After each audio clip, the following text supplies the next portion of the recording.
morning and welcome to Morning Matters. This morning we're back in our studio. We have a guest originally from Sierra Leone.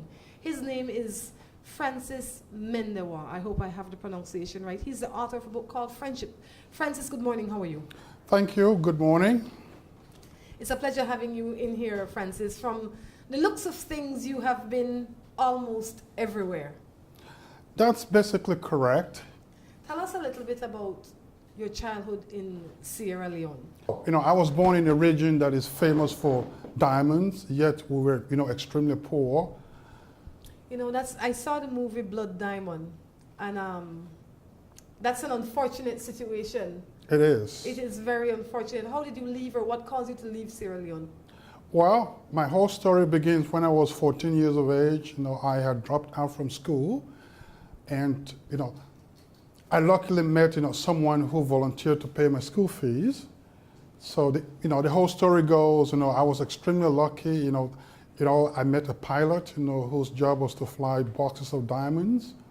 And, he volunteered to sponsor me to leave, Africa. How did he find you, Francis? Out of all the Africans, why you? And not only did he find you, but he was, I would imagine, back in the day, looked at as the enemy. He was proper white and you were proper black. Correct. That's a very, yes. And that is the most important part of my story. Here was a white man, who came from his own country with his own different cultures, and then, he met this, 14, 15-year-old boy, and, he just chose to give the boy, a chance. So it was a miracle. Are you an only child? No, I do have siblings. Do you have older siblings or younger siblings? Older siblings. So you're a last child? Correct. So what was it like in your family when this news was given to them? Oh, my family, they were just shocked. First they thought that the white man was going to kidnap me and bring me to the white man's country. But I assured my mother that, well, this man is very sincere, he's honest, he really wants to help me out. How could you be so convinced at such an early age? Well, because he showed, sincerity, he met with my family, and he was genuine. How did you then feel towards your other sibling, knowing that there would be a day that Francis will leave here and you have to leave? I grew up poor too. I can't imagine to the degree that you were challenged at that time. But as much as we are poor people, we value our family. And it's a very funny place for your parents and yourself. What was that transition like? It was very emotional, for me to have to leave my country at a very young age. Yet that was the only way to gain, access into the world, for an opportunity and education. When you say poor, to take you back a little bit, tell me what was one day like in your life? My village is mostly rural, subsistence, rice farmers, everybody were poor. We hardly had, that much to eat, yet we survived, every day. I want to understand to the degree of poverty, because I think when I say to my friends that I grew up poor, that means in my definition of poverty, I never had cable TV. I never had... we had no running water. We had no electricity. The latrine was outside of the mud brick house. So that what was your home like, the physical home? Oh, it was a mud brick house with thatch roof, 4 rooms. One bedroom is occupied by my mother, the other rooms by my 2 sisters and their husbands and their children. Their husbands and the children? Correct. And then you and the other kids? Right. Ay. What age did you leave Africa? I left at the age of 19. So when you left at 19, what did you then go to America to do? Well, I arrived in America, in 1984, but before that, I traveled to many different countries. This white man who was so generous to help me out. What is this white man's name? Francis? Thomas Johnson. This is the book. It's called Friendship, a true story of adventure, goodwill and endurance. Tom Johnson was from Minnesota. He was a pilot in Vietnam. So when he came out from Vietnam, he got a job back in the diamond mines in Sierra Leone, flying boxes of diamonds. So, I had to live with him. I traveled with him in different countries with his family. Wait, so from the age you were 14, he stepped into your life, helped you finish school, but all this time you were in Africa? Correct, yes. When did you first leave Africa and where did you go? I left Africa in 1979. The first country that I went to was in Ghana. He took you to Ghana? Correct. Okay. But then, he was working for the World Health Organization. Did he adopt you or did he just sponsor you remotely? He sponsored me remotely out of his own goodness and kindness. So when he would come to Africa, he would check on you, he would pick you up and take you to these places and then return you to Africa? No, that's not the way it worked. I just want to know. No, actually, he had different jobs and different operations within West Africa. Okay. So, I lived with him, and his wife and his kids, in the same house, and I took care of the children. Okay. And all of this happened in Africa? Correct, yes. And then the first time he took you to Ghana? When he took his family to Ghana, he took you to Ghana. Correct, So yes. they lived in Ghana for a while. You all lived in Ghana as a family. Correct. Ah, now I'm getting it. It's taking a little while, but I'm finally figuring it out. Well, And then, it's all in the book. and then they kept on moving. Right. And as they move, you move because you have now become a part of this family. Correct. Excellent. And then after Ghana, where did you go? The story begins, I chose to, come to Europe, through the Sahara Desert. I wanted to come to this country so badly, so I wanted to prove to him that I am worthy of his support. So I set myself a huge challenge. I said to him, Mr. Johnson, I want to go to Italy and work there, but I want to go through the Sahara Desert. And he looked at me and says, what? Why? Are you out of your mind? Don't you know that the Sahara is a no man's land? Are there easier ways to get to Europe, sir? Correct. So anyway, he says, well, okay, if that's what you want to do, Francis, just, go ahead. And he was very supportive. He gave me some money. I bought some traveler's checks. The entire travel is all, narrated in my book. And so the Sahara Desert, travel was such an arduous and very dangerous. Why did you choose that route? Because I wanted to set myself a challenge. Wasn't it a challenge enough growing up in your home country and escaping it? I was desperate to come to North America for school. Do you not think that he would have taken you? Well, I wanted to prove to him that I was worthy of his sustained support to come to America. So if you would find yourself there on your own, then he can continue. Correct, and that's exactly what happened when he met up with me up in Greece and in Italy. Excellent. So then you transitioned. Then you started living in America. You've gone through all these other countries and you've moved to America. When did you decide to write a book? Oh, about 3 years ago. And why? Well, this is a story that has to be told. I mean, it has been boiling, kind of circling, in my head for the longest time. I mean, the very nature of the story, this white man meeting this poor black boy who was selling oranges out of nowhere. And then, he says, hey, I want to help you. And he actually, took me through and, gave me hope, an opportunity. So is the attraction that he was a man or that he was a white man helping a black boy? both, actually. I mean, here's a white man, in an, African country. I was shocked, for the very... Why? Because he was white? And what was your perception of white people at that age? That's a very good question because, at this particular time, in my home country, sadly to say, there was some kind of, apartheid, system. We live in an area where the white people live in bungalows, homes with, swimming pool, nice. right. And then, on the other side of the street is us, the poor people, with nothing to eat. So that kind of, contrast there was, evident. And so we looked at, white people as, not as a superior, but as, Just tell me how you looked at them. What was your impression as a 14-year-old boy seeing a white man on the road? What do you feel when you see him? I was shocked. I mean, I was curious. No, just any white person, not Thomas, but just any white person. When you see a white person in your society at that age, what goes through your mind? I was curious. I mean, at the age of 14, 15, there were white people, who were mining diamonds, in my area. I was just kind of curious. I said, oh, why is their skin white? You're telling me that you've never seen white people until you got to a certain age? Correct, yes. Before that, you only saw black people? Right. In my village. Wow. And the biggest curiosity about them was?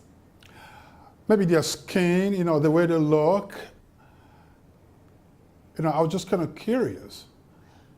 So, with that experience, and then you moved to these North American countries and these European countries, how did you manage the challenges that were presented to you where racism is concerned? That's a very important question because prior to coming to North America, I never really experienced racism at all. Mr. Johnson and his family treated me with respect and dignity. So, when I came to the United States, it became clear that, Tom Johnson, do not represent all people. So I have to deal with the reality of racial challenges. What motivated you to write the book called Friendship? I was motivated for a number of reasons. Number one, because, years ago, that movie called, Blood Diamond was made in my home region, which is still being shown around the whole world. Mm-hmm. I wanted to actually show, a picture of a life of an African boy, and the environment that had existed before the Rebel War and before the movie was made. I was motivated in part because of the miracle that God performed in my life. What do you term as that miracle? Well, meeting a total stranger who, out of his own goodwill and generosity, chooses to, help a poor black boy, with his own money. What do you think your life would have been had you not left your country at that time? I would have probably joined that bloody, rebel war, that Blood Diamond rebel war. I could have been killed, anything could have happened. What happened to your siblings? My siblings, some of them passed away. I have two sisters, they're still in my village, with their children. Did they pass away naturally, or did they pass away fighting a war? Did they pass away because of challenges? Did they just, because sometimes we have people that just die in our family. That's just, it's life and death. But did something happen to cause their deaths? Well, my mother passed away of, natural causes. My cousin was killed in that bloody Blood Diamond War. And as a matter of fact, my entire village was touched and, the whole, place was burned down. So you never know what could have happened to you? Never. You never know what could have happened to you. This is Morning Matters reminding you that our guest this morning is Francis Mendewah.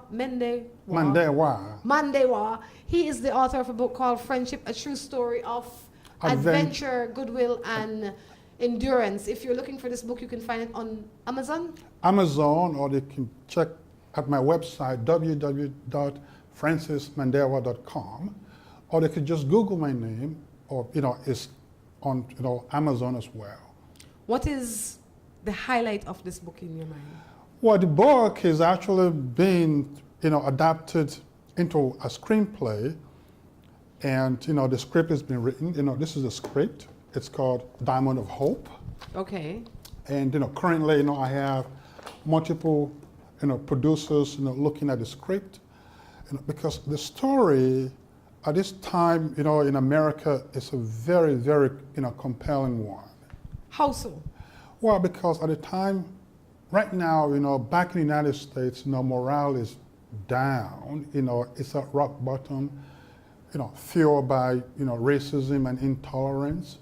My story is going to, assure people that, hey, not all white people are indifferent. What do you say to somebody that says to you, Francis, you like, what is the guy's name that helped you? Thomas Johnson. Like Thomas, you don't represent the majority of the Africans or black people. Francis, and this is just what people could or possibly be saying. You have been enslaved in the most cruel way because now you as a black African man feels compassion for the white man. What would you say to them? I understand your argument. It's not mine, it's just a argument. Right. And I've heard that before. I've heard people call me names, but this is an individual situation. I am cognizant of the fact that racism is well and alive. Yes. And, I am a testimony because I actually experienced it firsthand, at the very highest level. So I know. What would you say to somebody that says the black man is the enemy, because there are some people out there that think that the black man is the enemy, like that there are some people out there that think the white man is the enemy? What would you say to somebody that says that? People are people. There are bad people among, all cultures, and then there are good people among all cultures. It comes on an, individual basis. I am not going to, petition or kind of, categorize people, in one way. Francis, I will have to agree with you. I'll say we can't paint them all with one brush. We have to meet people where they are. All white people are not bad. All black people are not bad. All brown people are not bad. All Indian people are not liars. Whatever the case is, they're just people. On that note, we're going to take a break and be back. Looking for quality and affordable fashion? The It Store, where you can shop fashion for less. We have clothing for the entire family and quality that fits your budget. The #1 store in town.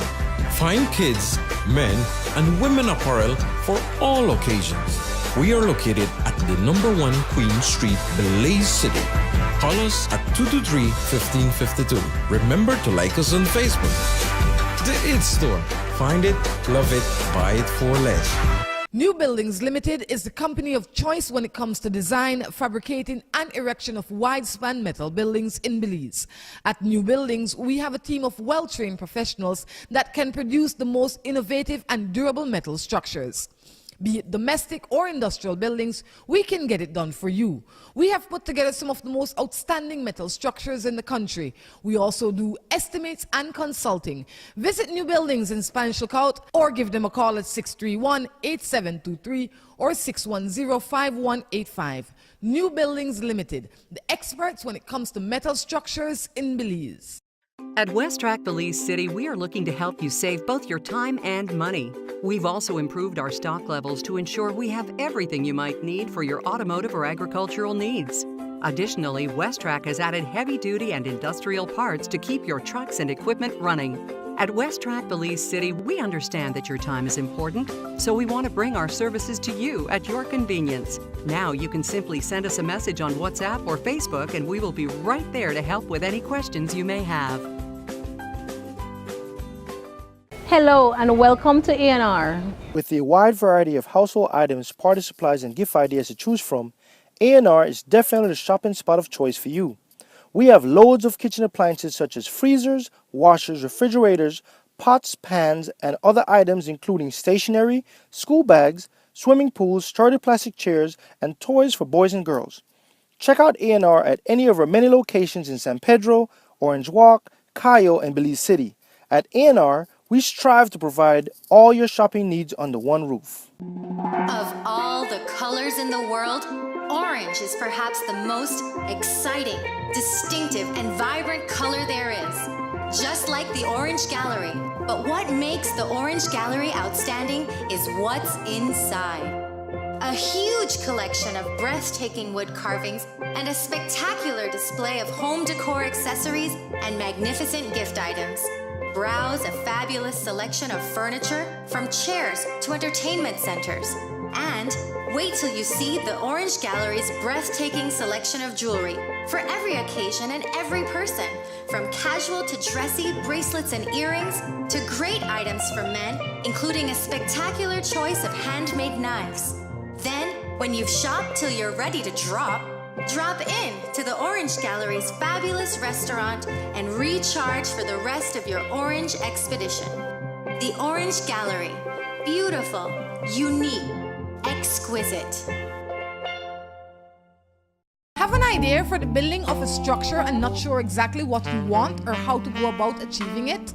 Then worry no more. Let the pros at Remen Associates get it done for you. At Remen Associates, we have trained professionals that can assist you in the designing, engineering, and construction of the building of your choice. At Remen Associates, we bring your ideas to life. Call Remen Associates at 615-6200 or visit them at 3/4 miles on the Iguana Creek Road in the Spanish Lookout. Si tu perro es de raza grande o pequeña, dale Rambocan, Rambocan. Si es delgado o robusto, pelo largo, pelo corto, dale Rambocan, Rambocan.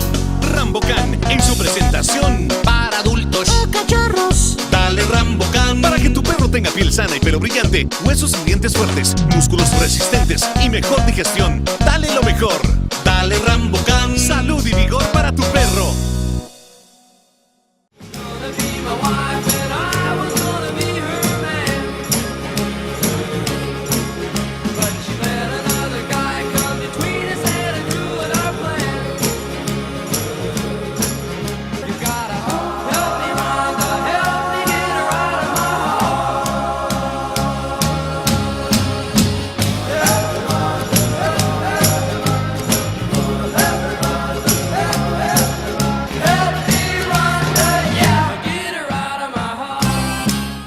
Welcome back to Morning Matters right here from our studios in Belize City. Francis Mendewah. I feel like I say his last name wrong every time. You got it correct. I got it correct this yes, time? Yes, you have. Well, good, Francis. If it's okay with you, I'll just call you Francis. Because it's difficult for me to mess that up. All right? Francis is here speaking about his book, his experience as a young African boy living in challenging times, and how he was able to advance and made progress to come as far as Belize. You know, Francis, there are lots of people from all over the world in this country. And everybody that comes here have a story, right? What is your story? I was here in Belize about 2 years ago, and I fell in love with the country. You know, I like to travel, you know, I like to, you know, experience people and culture. And Belize is a very diversified country. What first brought you here? Oh, it was a friend. And what was your purpose? Just vacation? Did you just vacation. You know, I was fascinated by the aesthetic, the you know, landscape, you know, and the ocean front, you know, and the people, and the very fact that it is the only, you know, English, you know, speaking country in Central America. Excellent. So what are you doing here now, Francis? I am down in Punta Gorda, where I have been staying since I came into Belize. You know, my hope is to become an adjunct instructor right there at the UB-PG campus. And currently I've just applied for my permanent residency. I hope that the immigrations will, you know, expedite my process. But good luck. Thank you very much, Rhonda. So this will be your new home for a while? Yes, yes. I mean, I really like PG and the people. I'm getting used to the community, you know, and the people. So it's really nice place to live. Of course, you know, PG has its own challenges, but that's PG something. is just PG, like every place else. There, it's just what it is. You know, I don't get down there a lot, but when I do, I enjoy PG for what it is, the same way I enjoy Placencia or Belize City or wherever I am in that moment. So what are your plans for this book? Well, the book, you know, like I said, has been adapted to a screenplay, and it's titled Diamond of Hope. You know, it is the hope that, you know, a producer, well, right now, you know, a producer is looking at a script. She's actually going around looking for, investors to invest, in my film. So you might be, when I watch TV one day, I might see your name in the credits. Or I might see you as an actor. Not an actor at all. I mean, the story is actually based on what people have read. They believe that my story is really compelling. It is timely because of the current ongoing issues of immigrations, racism back in the United States. So, the book, and the script is very timely. Excellent. This is Morning Matters reminding you that you can send your text in to Francis. The number is on the screen. You can also email your matters to us. Francis, are you married? Have you ever been married? Yes, I have been married twice. Why? So you're a perfect man to help me out with some morning matters here. Are you presently married? No. Francis is... I'm single. So you've been married twice, single now. Do you have children? I have a son back in Boston, Massachusetts. Excellent. Do you see yourself being married again? Probably. It's going to be, I'll be very cautious about it. At age 57, Why cautious now? You should have been cautious 30 years ago. Well, every day, you learn new things. I'm not just going to rush into a relationship. You don't have much time, Francis. You think so? Don't say that. Well, none of us know. I mean, because even the young die off, and time is not on any of our side, So I agree. Say, you just can't rush into it. I'm sure that you've looked at Morning Matters so that you know exactly the format. We talked to you for a little bit, but now we have to answer some matters. Consider that you've been married twice. You're a father. You definitely qualify or overqualify to help me with some matters. But before we get into the matters, there's one thing that crossed my mind. You said you were a young boy that had dropped out of school when you were in Africa. Correct. But since then, you have gotten more than one degree in more than one area. Yes. Tell us a little bit about your achievement there. Well, I have a Bachelor's of Science in Communications. Okay. And then I have a Master's, in Public Administration, which is basically what I have been doing as a probation and parole officer up in Wisconsin for 15 years. What is that job like? Oh, somebody has to do that job. What is it like? What is it like when you know that this man's freedom is at the stroke of your pen? Well, somebody has to do the job because, back in the United States, the whole, prison system is a, huge, industry. I work with people to change their lives around, people who come out from prison, who wants to get, rehabilitated. And of course, society ought to be protected. There are people who just don't value, people's rights and properties. So, my job was to make sure that people do not, reoffend. And when they do, I go back to that beautiful place? Well, no, it's not just easy. First we have to go to court. There's a whole due process. You can't just send them back to jail? That's not the way it works in the United States. You have to go to court, and you have to petition the court, and you have to provide evidence to the judge.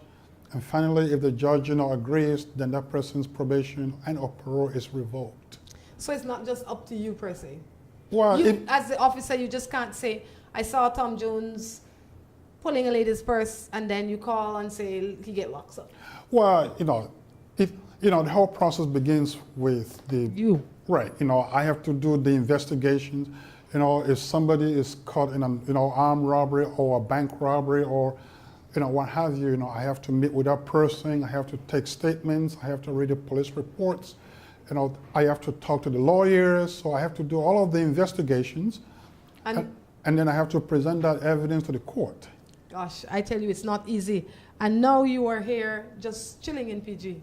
Yes. Working on your book and enjoying the script. All right, good morning. Let's jump into a matter. You have any matters? Let me ask that first. No, I do not. Okay, good morning. I'm living with my boyfriend for 3 years, and during the 3 years, me and my father-in-law cannot see eye to eye.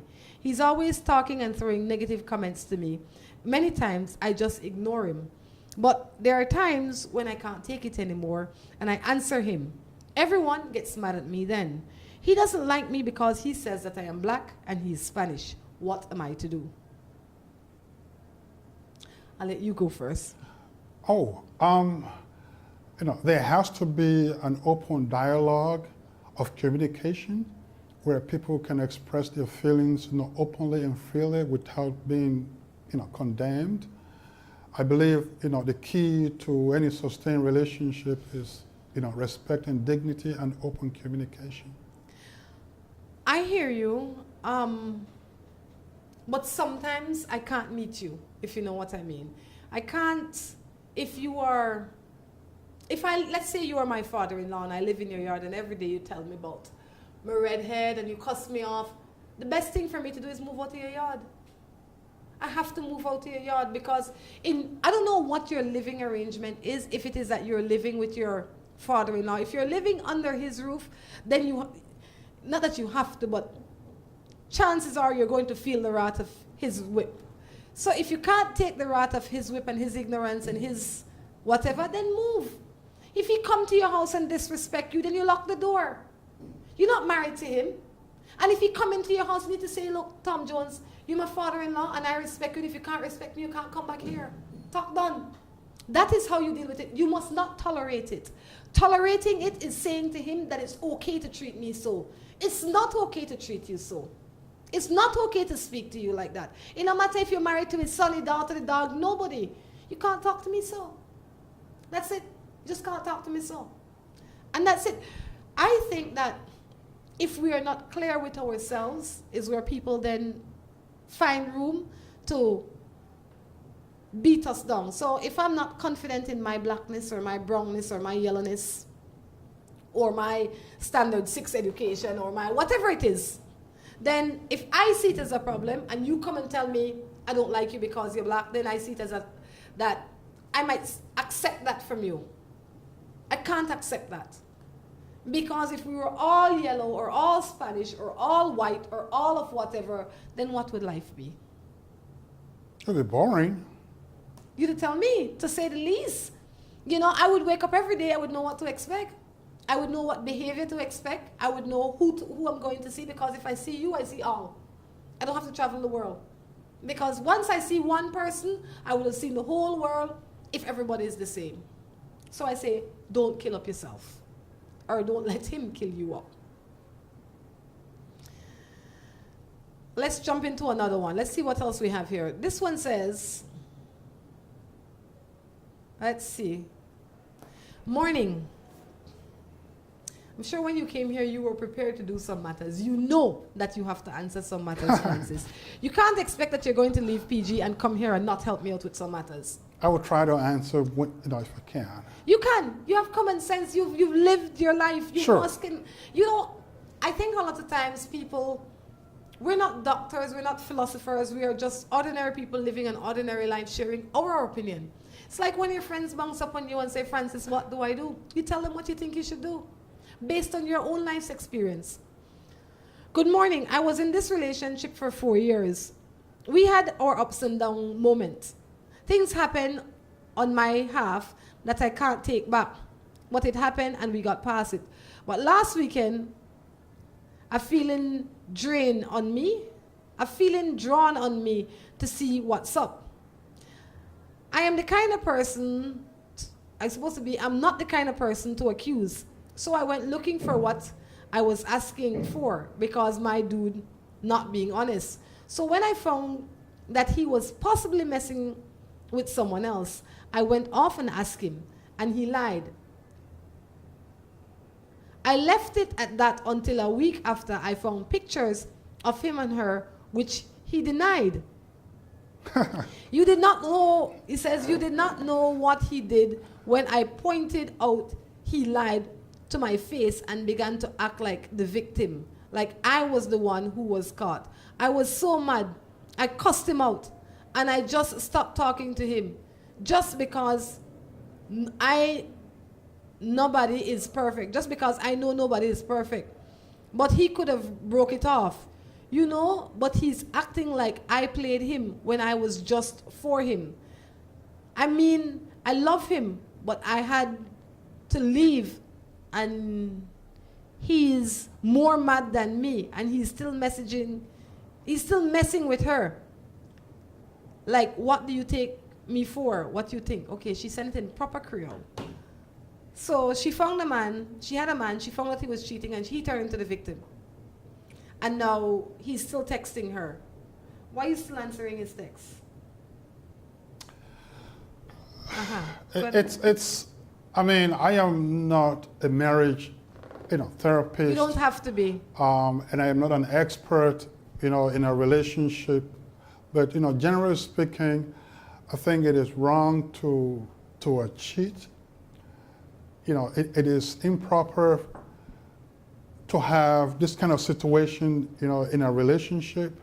I think it is very unhealthy. It is emotionally, draining. I think, she should just leave him. She should stop answering his texts. She should end the communication with him. You can't love people that don't respect you. You can't love people that are riding you, because for there to be love, it has to be two-way. Or you can love somebody from far. I can say, I love Tom Jones, but I can't live with him. That would mean that I love a lot of things about him, but the things I can't manage, I just can't manage. That's just it. So as opposed to kill up yourself over this boy, I would say leave him alone. I agree. Bottom line, am I selfish? I told my boyfriend that I have come to a point whereby I cannot have sex with him anymore. I told him that I'm not comfortable with that because his mother's room is right next to ours, side by side, and our 2-year-old child sleeps with us. I don't think he understands, and I don't know how else to explain it to him. Well, there has to be values. I mean, the very fact that there's a minor with them, that has to be taken into consideration. I mean, I don't know these people or their level of education or their values, but generally speaking, I think, it sounds like they need some counseling. I understand your predicament. You need to find a solution. Why you need to find a solution? It sounds like everybody is living in small confines, like close confines. So we have this room, my mother lived there, I live here, my daughter live in this room with me and my husband. While sex is not your whole relationship, it's a very active part of your relationship. And people have feelings. And if you've been having relations with this man before the child was born, obviously, and up until the child is 2, and one day you just wake up and stretch and say, we can't do that anymore. I don't know that depriving him is the answer. Both of you need to find a way to achieve your end goal in a more meaningful and practical way. So you need a different schedule, or you need a different location, or you need something else. But stopping from having it is not the answer. Stopping from having it at a certain time, in a certain location, maybe. But like I say, cutting it out altogether. If my husband come to me and say, look, we can't have relations anymore because my mother living in this house, I'd say move her out. Or I'd say we have to go to once a week, we have to create a solution. That's like saying, we are meat eaters in this house and all of a sudden we can't eat meat anymore. That's, for me, that wouldn't fly. I would say something gone wrong with this man. So before your spouse think you're gone crazy, and this is something that you have always been doing, I agree that you don't want your mother-in-law hearing your business, you don't want your children seeing that. I fully understand. Cutting it off altogether with no solution and no resolution is you're creating a new problem, because if you are not doing it with him, he wants it, he will get it somewhere else. I'm not saying it's right. I'm just saying it will happen. Oh, I mean, that's a reality. That is a reality, Francis. So they need to find a solution. And a solution could be different scheduling and different location. On that note, we're going to take a break and be back. Looking for quality and affordable fashion? The It Store, where you can shop fashion for less. We have clothing for the entire family and quality that fits your budget. The #1 store in town. Fine kids, men, and women apparel for all occasions. We are located at the #1 Queen Street, Belize City. Call us at 223-1552. Remember to like us on Facebook. The It Store. Find it, love it, buy it for less. New Buildings Limited is the company of choice when it comes to design, fabricating, and erection of wide-span metal buildings in Belize. At New Buildings, we have a team of well-trained professionals that can produce the most innovative and durable metal structures. Be it domestic or industrial buildings, we can get it done for you. We have put together some of the most outstanding metal structures in the country. We also do estimates and consulting. Visit New Buildings in Spanish Lookout or give them a call at 631-8723 or 610-5185. New Buildings Limited, the experts when it comes to metal structures in Belize. At West-Trac Belize City, we are looking to help you save both your time and money. We've also improved our stock levels to ensure we have everything you might need for your automotive or agricultural needs. Additionally, West-Trac has added heavy-duty and industrial parts to keep your trucks and equipment running. At West-Trac Belize City, we understand that your time is important, so we want to bring our services to you at your convenience. Now you can simply send us a message on WhatsApp or Facebook and we will be right there to help with any questions you may have. Hello and welcome to A&R. With a wide variety of household items, party supplies, and gift ideas to choose from, A&R is definitely the shopping spot of choice for you. We have loads of kitchen appliances such as freezers, washers, refrigerators, pots, pans, and other items including stationery, school bags, swimming pools, sturdy plastic chairs, and toys for boys and girls. Check out A&R at any of our many locations in San Pedro, Orange Walk, Cayo, and Belize City. At A&R, we strive to provide all your shopping needs under one roof. Of all the colors in the world, orange is perhaps the most exciting, distinctive, and vibrant color there is. Just like the Orange Gallery. But what makes the Orange Gallery outstanding is what's inside. A huge collection of breathtaking wood carvings and a spectacular display of home decor accessories and magnificent gift items. Browse a fabulous selection of furniture, from chairs to entertainment centers. And wait till you see the Orange Gallery's breathtaking selection of jewelry for every occasion and every person, from casual to dressy bracelets and earrings to great items for men, including a spectacular choice of handmade knives. Then, when you've shopped till you're ready to drop in to the Orange Gallery's fabulous restaurant and recharge for the rest of your orange expedition. The Orange Gallery. Beautiful, unique, exquisite. Have an idea for the building of a structure and not sure exactly what you want or how to go about achieving it? Then worry no more. Let the pros at Remen Associates get it done for you. At Remen Associates, we have trained professionals that can assist you in the designing, engineering, and construction of the building of your choice. At Remen Associates, we bring your ideas to life. Call Remen Associates at 615-6200 or visit them at 3/4 miles on the Iguana Creek Road in Spanish Lookout.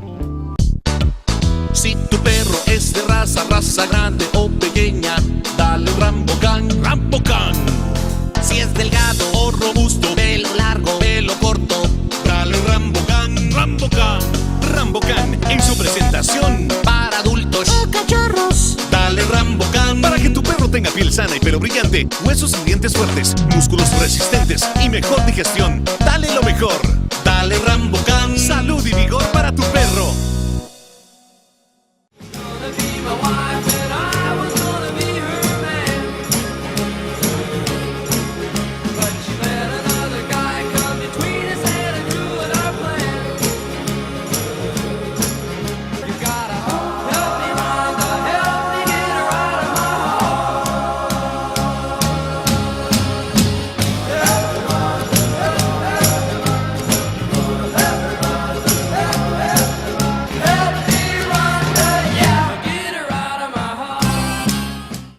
Back to the third and final segment of Morning Matters right here from our studios in Downtown Plaza. When you're in Belize City, you have to stop into Downtown Plaza. There's something for everybody in the plaza. There's parking in the back. It's just a convenient place to stop. Reminding you that you can email your matters to us at morningmatters@gmail.com. You can text your matters in to us at the number on the screen. Francis, when do you think this movie is going to be online?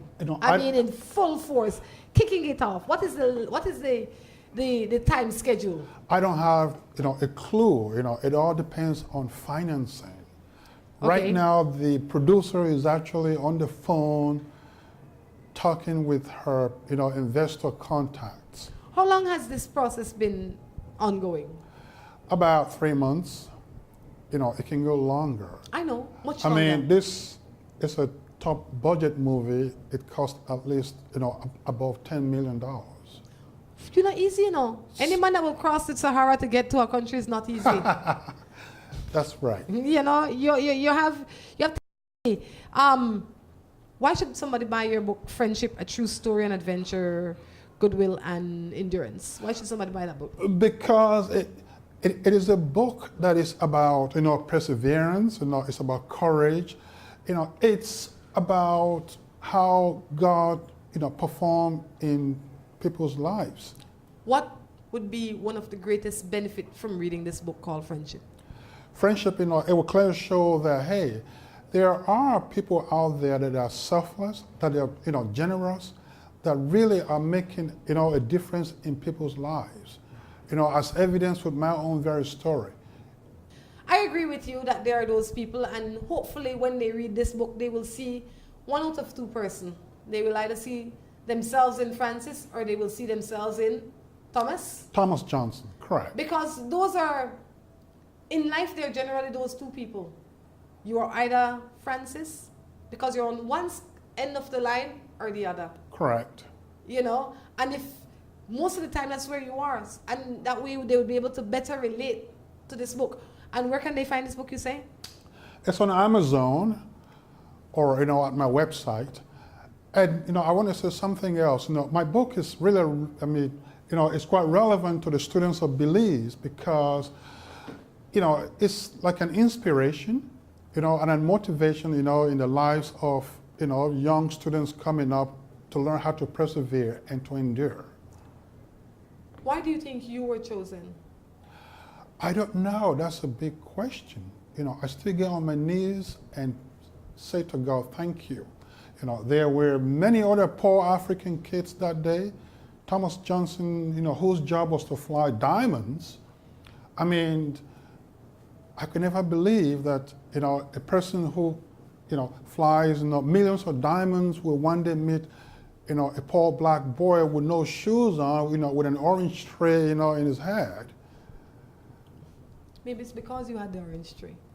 Well, thank you very much. That's what, the movie's title is Diamond of Hope.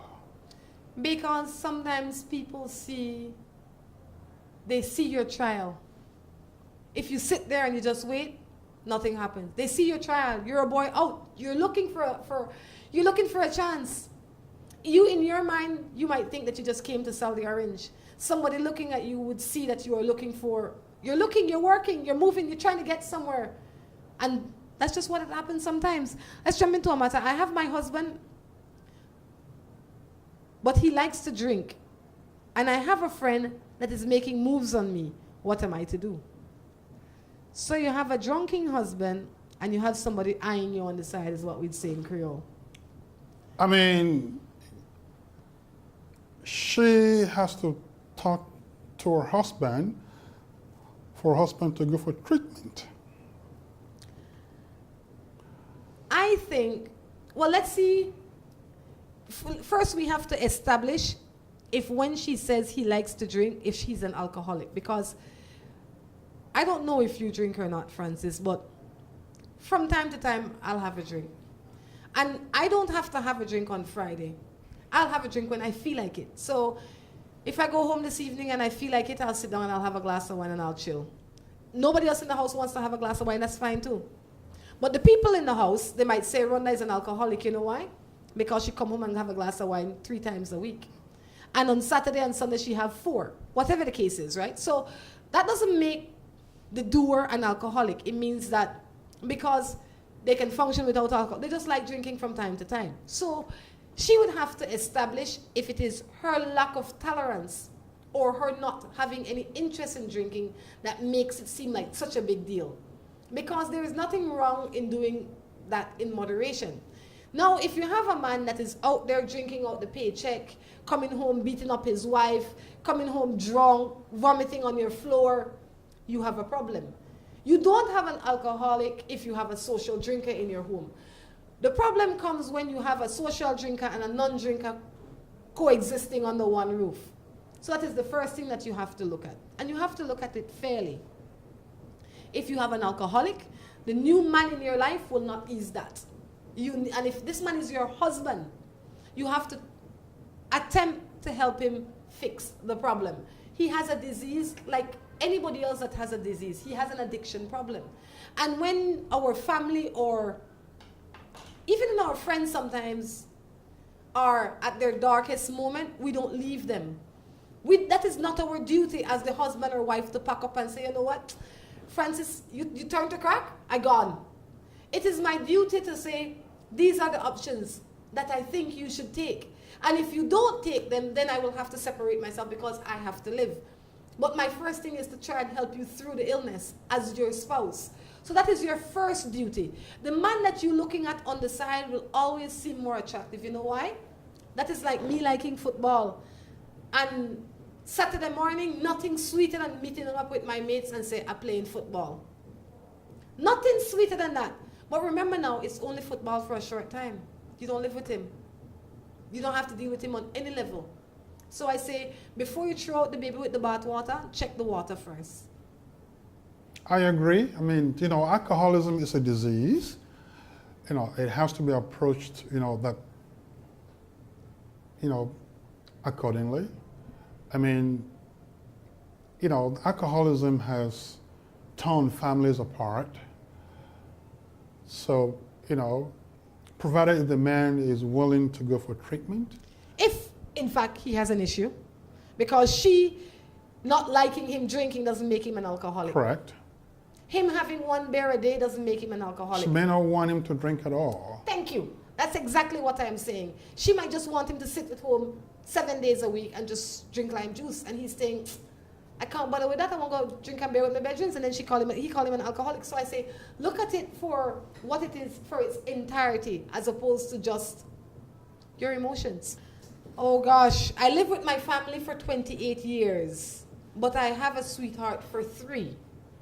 I want to move on with my life, but I'm afraid to leave my wife for this younger girl. What do you think? Well, it's all on an, individual basis. I mean, we don't know what the facts of this, situation is, but generally speaking, I think it is irresponsible to just leave your family of so many years, and especially if there are children involved, and go over to this young woman. You see, I would not recommend that. First, I would say, if whatever your family is that you can't figure out or work out, let's say your wife you just can't manage her anymore. You've tried your best, you can't live with her, and you want to leave her, you must not leave her for the young girl. You must leave her because you can't live there anymore. You must leave her for yourself. Because the young girl will get tired of you and your old self. She won't leave you. Because if she wanted a husband, she wouldn't take somebody else's husband. She wanted a short ride for a good time. That's what she wants. If a woman is actively looking for a husband, we don't find somebody else's husband. Because who wants a man that we know is capable of cheating? And we would have history in knowing that he's capable of cheating, simply because he cheated with us. So don't fool yourself, old man, into thinking that this young girl is going to stay with you. This young girl is in for a short time. But, however, if your marriage is not working out, you could be the problem. Things mightn't be seeming the way they're supposed to seem because you're distracted. You've been glaring at the sun for a little too long. Close your eyes for a little bit. Center your soul. Find yourself. There is a lot of investment that you have in your marriage. And don't tell me that this is the first time you're cheating on your wife, because I don't buy it. Right. You understand? No man that cheats on their wife for the first time decide to say, I'm going to leave her. No. You have become comfortable in your cheating. And because you have become comfortable, you have started to believe the delusion. And now you think it's going to be better? I say follow your heart. Your heart to tell you stay. Stop bad. Leave the legal alone. Leave her alone. Give your family the opportunity to flourish again. At some point in time, 25 years ago, you were happier with your wife than you are with this young girl. and 25 years later you have gotten distracted. The constant in that is you. What makes you think that this girl will not get distracted? You can't be that hot. You can't. If you calling the young girl young, she must young. Normally it's the wife that call the young girl young. You didn't refer to her as a woman. You refer to her as a young girl, meaning that she must be substantially younger than you. I say, not fool yourself. The very fact that I have been able to document or write a story in by itself, you know, whether or not the movie ever takes off or whether or not the book ever gets sold, you know, that's a whole different issue. What has been your greatest joy up to this stage in your life? Well, perseverance. I mean, you know, having come from poor background, you know, being able to see the world, you know, unfold, you know, in front of me, you know, experiencing different countries and different cultures and different people. For example, you know, I live with an Italian family, you know, in Italy, where, I mean, you know, this family just kind of, you know, absorbed me into the midst of their whole family, and, you know, those kind of experiences are really hard to come by. You definitely need to read this book. It's called Friendship, a true story of adventure and goodwill and endurance. That's right. And this is a man that's seen a lot, done a lot, been to a lot of places. Francis, I wish you all the best. Definitely look forward to having you here at some point in time. And maybe when you finally get the last stroke to say, it's going to be turned into a movie now. I will let you know. But please. I mean, you know, there's no I promise. will live forever, don't worry. I have time. Thank you very much for the opportunity to be interviewed. Thank you very much, Francis. Guys, until next time, we encourage you to take care of yourselves and each other. This is Rhonda along with Francis Mendewah. saying goodbye.